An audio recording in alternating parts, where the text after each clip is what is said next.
During the first half of the 1940s, the world was at war again, and one of the most important and decisive theaters was fought in the Pacific Ocean. And there, the war was fought across thousands of miles of open ocean. From the jungles of New Guinea to the shores of Iwo Jima, Japan, the conflict stretched more over ocean than land, and control of the seas often meant the difference between victory and defeat. And while battleships and aircraft carriers drew the headlines, much of Japan's downfall occurred as a result of submarines. The U.S. Navy's submarine fleet numbered nearly 300 and became the unseen force that broke Japan. Orders were to sink every ship carrying food, oil, weapons, and personnel that kept the empire alive, and U.S. submarines succeeded at a staggering scale. By the war's end, they had destroyed almost 5 million tons of Japanese ships, including more than 11 murdered merchant ships and 200 warships. This kind of success didn't come cheap, though, and not just in monetary terms. The submarine service was one of the most dangerous assignments in the entire Navy, as 52 U.S. subs were destroyed during the war, taking with them the lives of more than 3,500 men. Patrols also often stretched for months in stifling heat with no daylight and no guarantee of a safe return. When enemy destroys to move in, all the submarine could do was shut down the engines, hold their breath, and hope that the falling depth charges would detonate far enough away from the ship to avoid taking damage. And even worse, their greatest threat didn't always come from the enemy above the water. Sometimes it was the very weapons they carried themselves. American torpedoes were actually riddled with mechanical failures early in the war. Some explode too soon, some not at all, and a few literally circled back toward the submarines that fired them. Like, for example, the USS Tang was destroyed by one of its own torpedoes in 1944. The USS Tang, meanwhile, was part of a new generation of American submarines designed to travel deep into enemy waters.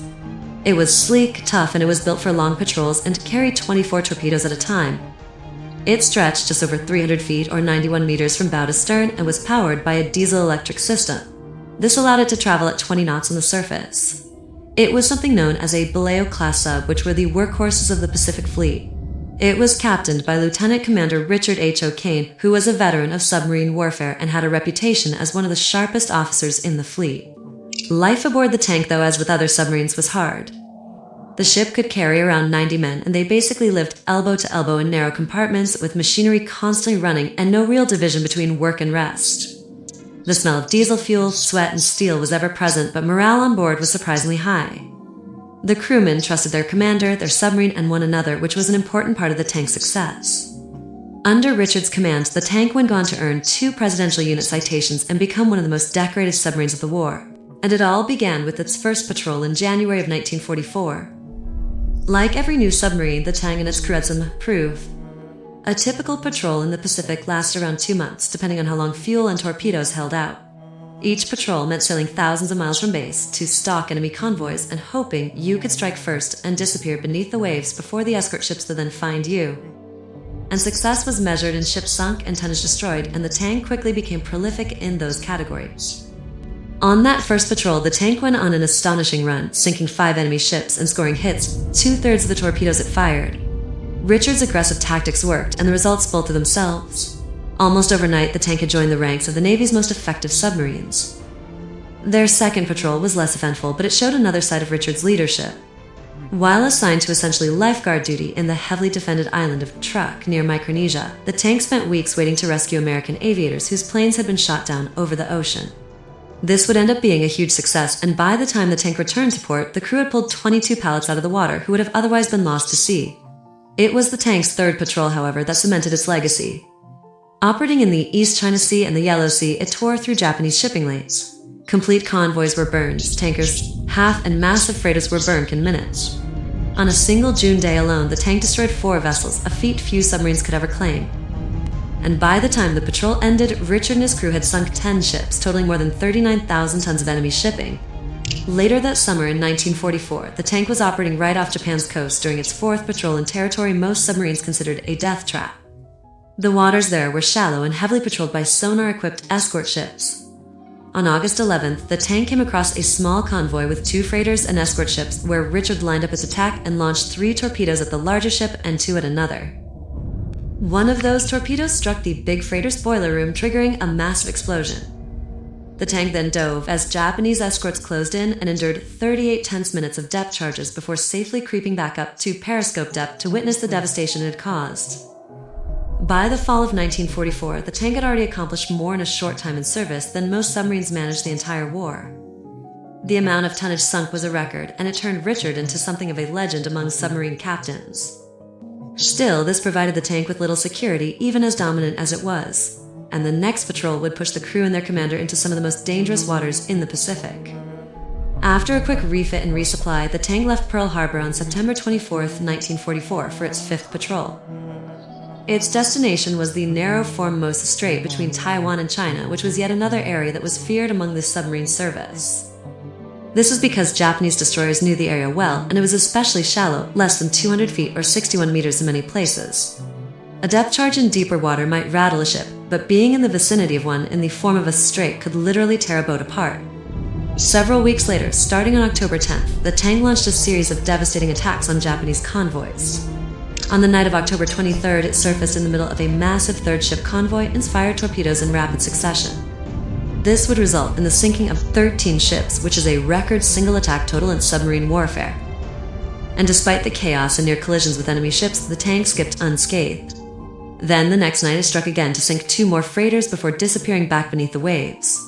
Then, several hours later, at around 2:30 a.m. on October 25th, the Tang spotted a crippled Japanese transport ship drifting helplessly near Turnabout Island. By this point, the submarine crew was running on adrenaline through exhaustion after spending the previous 2 nights stalking convoys and dodging return fire. But Richard had no plans of saving the last 2 torpedoes. In his assessment of the state of the crew, he determined they still had enough for one final strike. Ordinarily, Richard would have kept his distance when fired, usually around 100 yards or more, but this particular target was so defenseless it posed little risks. The Tang then closed to within 700 yards before the crew shut down its engines. Submarines typically fired while moving to make themselves hard to locate, but Richard was opting for precision. He didn't want to waste either the 2 torpedoes he had left to fire. On his order, the 23rd torpedo of the patrol left the tube cleanly. Moments later, struck the Japanese transport ship carrying an estimated 5,000 Japanese soldiers squarely near the keel. This triggered an explosion that crippled the ship even further. Looking through the periscope, the crew could see debris and flames rising from it, but the vessel had yet to show signs of sinking. Richard then ordered the firing of the last torpedo, and what happened next was every submariner's new nightmare since the sinking of the USS Tang. The torpedo broke the surface almost immediately upon being fired, wobbled, and veered sharply to the left. It then curled in a wide circle toward the Tang's own position, and Richard shouted in order to reverse the engines and steer hard to port in a desperate attempt to dodge it. But the Tang never stood a chance. 20 seconds after leaving the tube, the torpedo slammed into the submarine near the back control room. The explosion then tore through the ship, throwing men against these steel bulkheads. The lights also went out immediately, plunging the compartments into total darkness, and smoke began to fill the air. Seawater also poured into the tank, and the 3 rear compartments flooded within moments.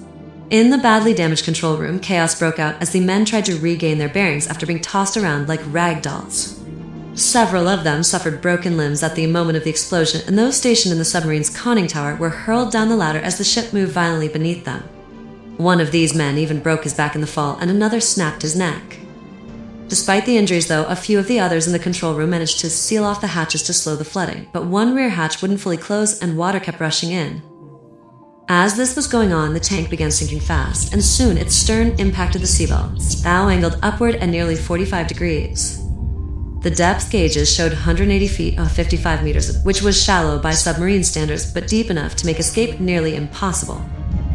For those in the flooded rear compartments, death was almost instant, but some men survived in other sections. The survivors, maybe 30 in total at this point, then gathered in the forward section. As they assessed the situation, sound of waves could actually be heard washing over the ship, confirming that the bow was still above water. However, this was actually a problem. In order to have any chance of escaping, the submarine needed to be level. One of the injured men then managed to activate the flooding valves for the forward ballast tank, allowing sewer to rush in and bring the sub level. This was a risky move, but it worked. Soon after, the Tang settled flat on the sea floor. This meant the immediate danger had passed, but now they faced a slower one. Trapped 180 feet below the surface with dwindling air, the men had a choice to make. Either wait for rescue that would probably never come, or attempt an escape that had never been done before.